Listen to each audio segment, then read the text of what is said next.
السلام علیکم ورحمۃ اللہ وبرکاتہ۔ محترم سامعین، انیلا دریس پھر آپ کے سامنے ایک لیکچر جو ہمارا پہلا لیکچر تھا، دعا مانگنے کے آداب۔ اب انشاءاللہ ہم دعا مانگنے کے قبولیت کے اوقات دیکھیں گے۔ تھوڑا سا ریویو کرنا چاہوں گی، جیسے کہ ہم نے یہ دیکھا تھا کہ دعا جو ہے وہ صرف اور صرف اللہ سے مانگنی چاہیے، اور اللہ تعالیٰ کہتے ہیں فَإِنِّي قریب، میں تمہارے قریب ہی ہوں۔ اور پھر مزید دیکھا کہ ہم نے اللہ تعالیٰ نے فرمایا انتم الفقراء، تم سب اللہ کے محتاج ہو، تو لہٰذا ہمیں پلٹ پلٹ کے اللہ سے دعا مانگنی چاہیے۔ پھر ہم نے دیکھا تھا کہ ہر چیز اللہ تعالیٰ عطا کرنے والے، تو کیوں نہ ہم اللہ ہی سے مانگیں۔ دعا اس وقت قبول ہوتی ہے جب ہم اللہ سے خیر مانگیں، حلال اور طیب مانگیں، دعا یقین کے ساتھ مانگیں۔ پھر اللہ تعالیٰ غافل دل کی دعا نہیں سنتا۔ پھر اللہ تعالیٰ سے کم نہیں مانگنا چاہیے، اللہ تعالیٰ سے اس کی عظمت اور قدرت کو سامنے رکھ کر مانگنا چاہیے۔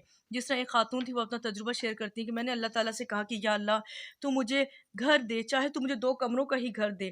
تو اس وجہ سے ان کو اللہ تعالیٰ نے 2 کمروں کا ہی گھر دیا۔ اس سے کیا بات پتہ چلتی ہے کہ اللہ تعالیٰ کو اس کی عظمت اور قدرت کو سامنے رکھ کر مانگنا چاہیے۔ پھر اپنے گناہوں کا اعتراف کرتے ہوئے گڑ گڑا کے دعا مانگنی چاہیے۔ دعا عاجزی اور خشوع و خضوع سے مانگنی چاہیے۔ دعا چپکے چپکے اور دھیمی آواز میں مانگنی چاہیے، جیسے زکریا علیہ السلام نے مانگی تھی۔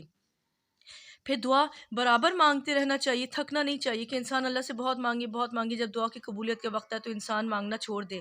پھر آپ دیکھیے کہ ہم نے حضرت عمر رضی اللہ عنہ کا قول بھی جانا تھا۔ اب ہم انشاءاللہ آپ کو دعا کی قبولیت کے کچھ اوقات بتائیں گے۔ سب سے پہلی بات یہ ہے کہ دوسروں کے لیے دعا مانگنی چاہیے۔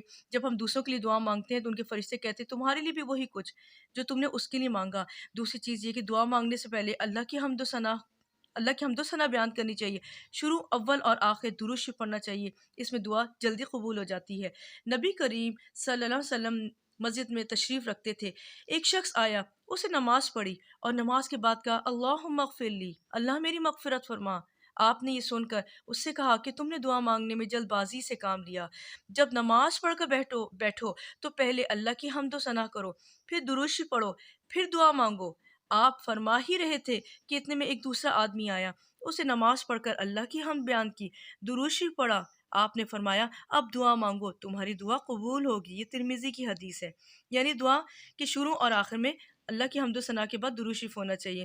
پھر رات کے پچھلے حصے میں دعا مانگی جائے تو وہ قبول ہوتی ہے، یہ ہم نے پہلے دیکھ لیا تھا۔ پھر آپ دیکھیے کہ شب قدر میں جو دعائیں مانگی جائیں اللہ وہ قبول کرتا ہے، اور شب قدر کی خاص دعا جو آپ نے حضرت عائشہ رضی اللہ عنہا کو بتائی تھی وہ تھی اللہم انک عفو تحب العفو فاعف عنی۔ یہ بھی ترمذی کی حدیث ہے۔ اے اللہ تو بہت زیادہ معاف فرمانے والا ہے، معاف کرنے والے کو پسند کرتا ہے، بس تو مجھے معاف فرما دے۔ اس سے ہمیں ایک بات یہ پتہ چلتی ہے کہ دعا میں سب سے زیادہ تڑپ کی جو چیز مانگنی چاہیے وہ آخرت یعنی اپنی مغفرت مانگنی چاہیے۔ پھر آپ دیکھیے کہ میدان عرفات 9 ذی الحج کو اللہ تعالیٰ جو ہے انسان اللہ کا مہمان ہوتا ہے، اس دن دعائیں قبول ہوتی ہیں۔ پھر جمعے کی مخصوص گھڑیاں، خاص کر جمعے کا خطبہ شروع ہونے سے لے کے نماز کے وقت تک کی دعا قبول ہوتی ہے۔ یہ بڑا اہم اور قیمتی وقت ہوتا ہے، تو اس میں اگر ہم عورتیں خواتین گھر پہ ہیں تو وہ بھی اس وقت دعائیں مانگ کر اس وقت سے فائدہ اٹھا سکتی ہیں۔ پھر نماز عصر کے بعد نماز مغرب تک کا جو درمیانی وقت ہوتا ہے اس میں دعائیں قبول ہوتی ہیں۔ پھر جب بارش ہو رہی ہوتی ہے کیونکہ اللہ کی رحمت برس رہی ہوتی ہے اس وقت دعائیں قبول ہوتی ہیں۔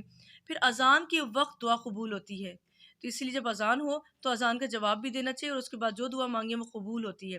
پھر آپ دیکھیے کہ میدان جہاد میں جب مجاہدوں کی صف بندی کی جا رہی ہوتی ہے تو اس وقت بھی دعائیں قبول ہوتی ہیں۔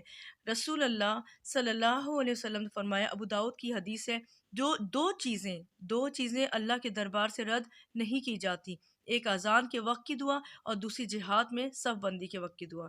پھر آپ دیکھیے مزید یہ کہ اذان اور تکبیر کے درمیانی وقفے میں بھی دعائیں قبول ہوتی ہیں۔ حدیث ہے، رسول اللہ صلی اللہ علیہ وسلم نے فرمایا اذان اور اقامت کے درمیانی وقفے کی دعا رد نہیں کی جاتی۔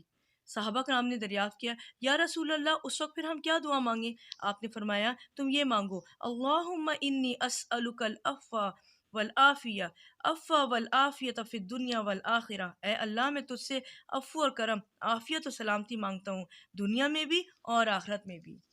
پھر رمضان مبارک کے مبارک دنوں میں بالخصوص افطار کے وقت اور سحری کے وقت دعائیں قبول ہوتی ہیں۔ پھر آپ دیکھیے کہ سجدے کی حالت میں دعا قبول ہوتی ہے۔ حدیث رسول ہے کہ سجدے کی حالت میں بندہ اپنے رب سے بہت ہی قربت حاصل کر لیتا ہے، بس تم اس حالت میں خوب دعائیں مانگا کرو۔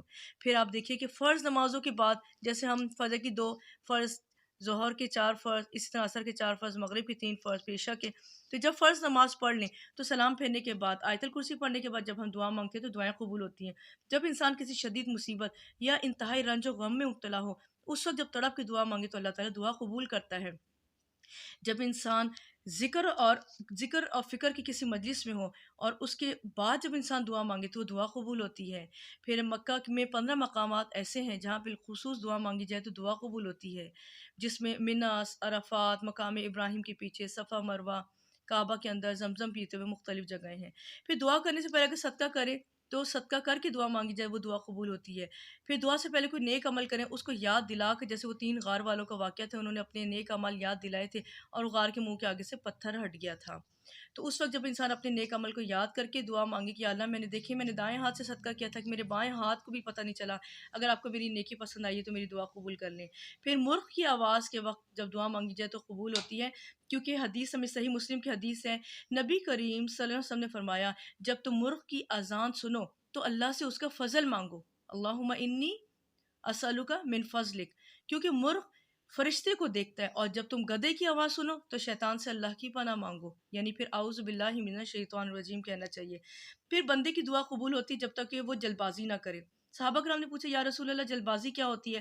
آپ نے فرمایا بندہ یوں کہے کہ میں نے دعا کی، میں نہیں سمجھتا کہ وہ قبول ہوئی، پھر وہ نا امید ہو جائے اور دعا کرنا چھوڑ دے.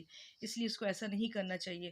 پھر آپ دیکھیں ہمارے پیارے رسول جو ہے انہوں نے کس طرح ہر موقع پر دعا مانگی، اللہ پہ مکمل بھروسہ کیا، اور پھر اللہ کی رحمت سے مایوس نہیں ہونا چاہیے. لا تقنطوا من رحمت اللہ، دنیا کے سارے اسباب ختم ہو جائیں، ڈاکٹر کہہ دے کہ آپ کبھی ماں نہیں بن سکتے، لیکن اگر اللہ کا اذن ہو اور یقین کے ساتھ دعائیں مانگی جائیں تو اللہ دعا قبول کرتا ہے.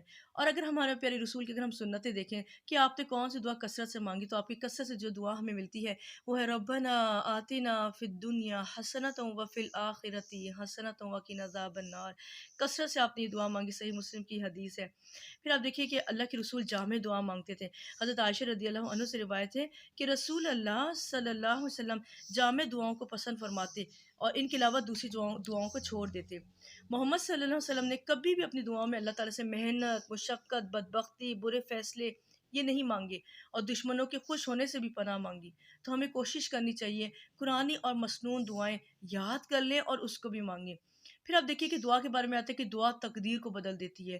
دعا اس مصیبت میں بھی انسان کو فائدہ دیتی ہے جو اتر چکی ہوتی ہے، کیونکہ جب دعا تقدیر بدلتی ہے تو اس وقت اگر خدا نہ خواستہ تقدیر میں کوئی پریشانی لکھی ہوئی تو ہماری دعا سے وہ تقدیر بدل بھی سکتی ہے. اس مصیبت میں بھی دعا فائدہ دیتی ہے جو اترنے والی ہوتی ہے. تو اسی لیے دعا طلب کے ساتھ، عاجزی کے ساتھ، خوشی و خضوع کے ساتھ، اس بات کا یقین رکھتے ہوئے کہ ہم جس سے مانگ رہے وہ ہمارا رب ہے، خالق ہے، مالک ہے، مدبر ہے، ہم سے پیار کرتا ہے، ہم سے محبت کرتا ہے، تو انشاءاللہ ہم جب اسے تڑپ کے یقین کے ساتھ مانگے تو وہ ہماری دعائیں ضرور قبول کریں گے. تو یہ سارے دعا کے قبولیت کے اوقات تھے جو میں نے ابھی آپ سے بیان کیے ہیں. امید ہے کہ انشاءاللہ ہم ان اوقات کو نہ صرف یاد رکھیں گے بلکہ ان اوقات میں ہم کثرت سے دعا اپنے لیے بھی مانگیں گے اور اللہ کے نیک بندوں کے لیے بھی. اور اس میں آپ دیکھیے ہمیں مثال ملتی ہے نا کہ نماز میں جب ہم کہتے ہیں رب جعلنی مقیم الصلاۃ ومن ذریتی ربنا وتقبل دعا ربنا اغفر لی ولوالدی وللمؤمنین یوم یقوم الحساب. اس لیے اس میں ہم اپنی اولاد کے لیے بھی دعا مانگ رہے ہیں، ہم اپنے لیے بھی مانگ رہے ہیں، اپنے والدین کے لیے بھی مانگ رہے ہیں اور مومنوں کے لیے بھی مانگ رہے ہیں. تو یہ پسندیدہ عمل ہے، لہٰذا کثرت سے دعائیں مانگیں. اللہ تعالیٰ اس بندے سے خوش ہوتا ہے جو اللہ تعالیٰ سے مانگتا ہے، اور اللہ تعالیٰ اس سے ناراض ہوتا ہے جو اللہ تعالیٰ سے نہیں مانگتا. اسی لیے اللہ تعالیٰ ہم سب کو توفیق دے کہ ہم اللہ تعالیٰ سے بہت زیادہ چلتے پھرتے، وضو میں ہیں، بغیر وضو کے ہیں، اللہ تعالیٰ سے اللہ تعالیٰ سے ہر موقع پر مانگنا سیکھے. اللہ تعالیٰ ہماری دعاؤں کو قبول کرے. سبحانک اللہم و بحمدک اشہد ان لا الہ الا انت استغفرک و اتوب الیک. السلام علیکم ورحمۃ اللہ وبرکاتہ.